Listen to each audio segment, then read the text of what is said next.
RSS നിലപാടിനെ അനുകൂലിച്ച് ഉപരാഷ്ട്രപതി ഭാരതത്തിൻ്റെതൊഴികെ മറ്റൊരു രാജ്യത്തിൻ്റെയും ഭരണഘടനയുടെ ആമുഖം മാറിയിട്ടില്ല.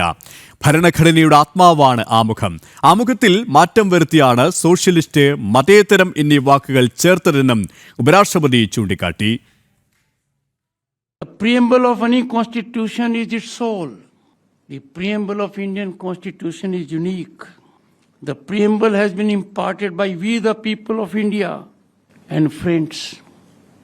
Except Bharat, nobody's constitution's preamble has undergone change.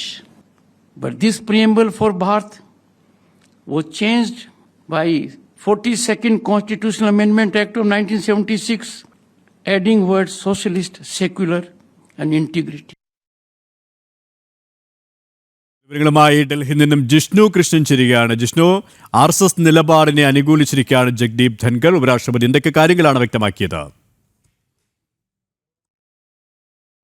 ആമുഖം പുനഃപരിശോധിക്കണം, അല്ലെങ്കിൽ ആമുഖത്തിൽ സോഷ്യലിസ്റ്റ്, മതേതരത്വം എന്നീ വാക്കുകൾ ചേർത്തതിനെ പുനഃപരിശോധിക്കണമെന്ന RSSന്റെ നിലപാട് ഇന്ന് ചൂടേറിയ ചർച്ചയായി മാറുകയാണ്. ദേശീയ തലത്തിൽ അത് നേതാക്കൾ ചർച്ച ചെയ്യുന്നു. എല്ലാവരും ചൂണ്ടിക്കാണിക്കുന്നത് തന്നെ മറ്റ് രാജ്യങ്ങളുടെ ഒന്നും ഭരണഘടനയിൽ ആമുഖത്തിൽ ഇത്തരത്തിലുള്ള മാറ്റങ്ങൾ വരുത്താറില്ല എന്നുള്ള കാര്യം എല്ലാവരും ചൂണ്ടിക്കാണിക്കുന്നത് തന്നെയാണ്. അതിന് സമാനമായിട്ടുള്ള പ്രതികരണമാണ് ഉപരാഷ്ട്രപതി ജഗ്ദീപ് ധൻകറും നടത്തിയിട്ടുള്ളത്. അദ്ദേഹത്തിൻ്റെ വാക്കുകൾ പരിശോധിക്കുമ്പോൾ എല്ലാ രാജ്യങ്ങളുടെയും ഭരണഘടന ശക്തിപ്പെടുത്തുന്നത് അതിൻ്റെ ആമുഖമാണ്. നമ്മുടെ ഭരണഘടനയുടെയും ശക്തി ആമുഖമായിരുന്നു. എന്നാൽ മറ്റൊരു രാജ്യവും അവരുടെ ഭരണഘടനയുടെ ആമുഖം തിരുത്തുകയോ അതിൽ കൂട്ടിച്ചേർക്കലുകൾ ഉണ്ടായിട്ടില്ല. ഒരു ഭരണഘടനയുടെയും അതിൻ്റെ വളർച്ച ഉണ്ടാകുന്നത്, അതിന് വിത്തായി പ്രവർത്തിക്കുന്നത് ആമുഖമാണ്. ആ ആമുഖത്തിലാണ് ഭാരതം ചേഞ്ച് വരുത്തിയിട്ടുള്ളത്. അതും അദ്ദേഹത്തെ ആ ഡേറ്റ് വളരെ കൃത്യമായി അദ്ദേഹം എടുത്തു പറയുമ്പോൾ, അടിയന്തരാവസ്ഥ കാലത്ത് മറ്റൊരു തരത്തിലും ചർച്ചകളില്ലാതെയാണ് ഇന്ദിരാ ഭരണകൂടം സോഷ്യലിസ്റ്റ്, മതേതരത്വം എന്നീ വാക്കുകൾ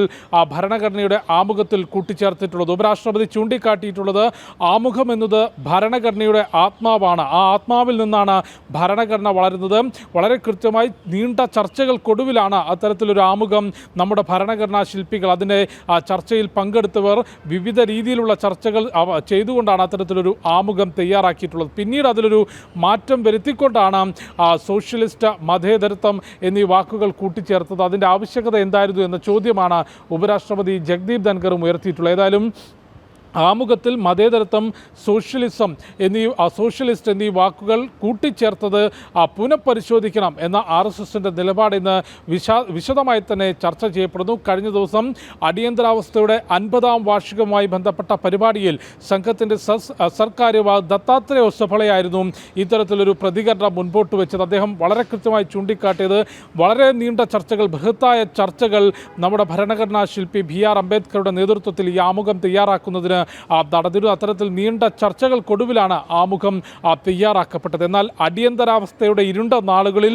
ഒരു ചർച്ചയും കൂടാതെയാണ് അന്ന് കോൺഗ്രസ് സർക്കാർ സോഷ്യലിസ്റ്റ്, മതേതരത്വം എന്നീ വാക്കുകൾ ആമുഖത്തിൽ കൂട്ടിച്ചേർത്തിട്ടുള്ളത്. ആ രണ്ട് വാക്കുകൾ ആമുഖത്തിൽ തുടരണമോ എന്നത് വിശദമായ ചർച്ചയ്ക്ക് വിധേയമാകണം എന്ന പ്രതികരണമായിരുന്നു ദത്താത്രേയ ഒസഫളെ ചൂണ്ടിക്കാട്ടിയിട്ടുള്ളത്. അതിന് സമാനമായി നിരവധി പ്രതികരണങ്ങളാണ് കഴിഞ്ഞ മണിക്കൂറുകളിൽ വന്നുകൊണ്ടിരിക്കുന്നത്. കേന്ദ്രമന്ത്രി ശിവരാജ് സിംഗും സമാനമായിട്ടുള്ള പ്രതികരണം നടത്തിയിരുന്നു. സോഷ്യലിസ്റ്റ്, മതേതരത്വ ചിന്താഗതികൾ, നമ്മുടെ രാജ്യം മതേതരത്വമല്ല, എല്ലാ മതങ്ങളെയും ബഹുമാനിക്കാനാണ് ഭാരതത്തിൻ്റെ ആശയം പഠിപ്പിക്കുന്നത്, അല്ലെങ്കിൽ ഭാരതത്തിൻ്റെ സംസ്കാരം മതേതരത്വത്തിൽ അധിഷ്ഠിതമല്ല, പകരം എല്ലാ മതങ്ങളെയും, എല്ലാ ധർമ്മത്തിനെയും ബഹുമാനിക്കാനാണ് ഭാരതത്തിൻ്റെ സംസ്കാരം പഠിപ്പിക്കുന്നത്. അതുകൊണ്ട് മതേതരത്വം എന്ന വാക്ക് നമുക്ക് ആവശ്യമില്ല. ഒപ്പം സോഷ്യലിസ്റ്റ് ചിന്താഗതിയല്ല ഭാരതത്തിൻ്റെ ആശയത്തിന് അധിഷ്ഠിതമായിട്ടുള്ളത് എന്ന പ്രതികരണം വളരെ കൃത്യമായി ശിവരാജ് സിംഗ് ചൗഹാനും ചൂണ്ടിക്കാട്ടിയിരുന്നു. ഇപ്പോൾ ഏറ്റവും ഒടുവിൽ ഉപരാഷ്ട്രപതി ജഗ്ദീപ് ധൻകറും ഈ വിഷയത്തിൽ അദ്ദേഹത്തിൻ്റെ നിലപാട് വ്യക്തമാക്കിയിരിക്കുകയാണ്. ഭരണഘടനയുടെ